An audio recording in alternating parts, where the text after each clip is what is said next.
So let's say that you think, that people are mean and rude to you or something along those lines. I don't even like speaking these words, because I know that words are creation, but I need to give examples so that, you can understand. But I don't want you speaking these words, and you're welcome. So let's say that, someone is like I just said, and you experience this regularly.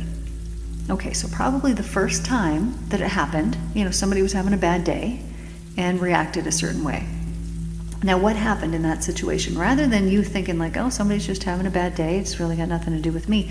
No, this is not how it is, right? We're humans. So we take it on and we're like, oh, somehow this is my fault, oh, this thing. And then you probably ruminated about it and thought about it quite a bit, right? Maybe you spoke about it. Maybe you told people about it. Maybe you didn't. Maybe you just held it in and suffered with it.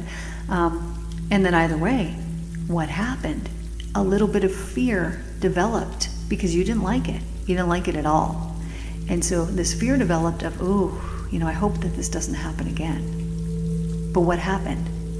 You believed in the fear rather than seeing, this person was having a hard day. Maybe I could have reacted in a very loving way and had them shift what was going on. Maybe I was just a witness to, this person's day that they were having, and what a blessing that is that I'm not this way, and that I don't encounter this often, and that this is the first time that this has ever happened. Everything is perspective.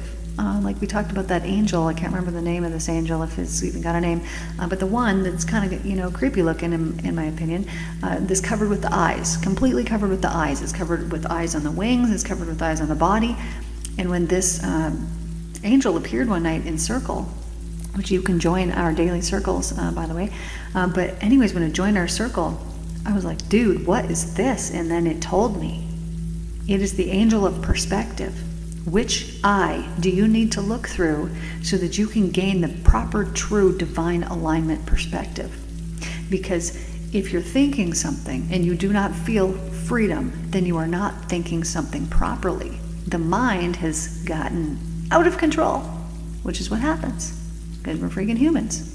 And the ego takes over and it goes, oh, this person was rude to me. Oh, and it makes all these excuses, and then it goes and it complains to other people and it speaks about it and it cements it even more solid because your words are seeds. You're planting these seeds. Do you want these seeds to sprout up and harvest? You got to be careful with what you're speaking. But we go around and we complain about these things and we're planting all these seeds, and then it happens again. And we're like, well, this keeps happening to me. And then we complain about it more, and then it becomes a thing that we think is our thing. I've seen this 100 times. That the same type of incident will happen to the same person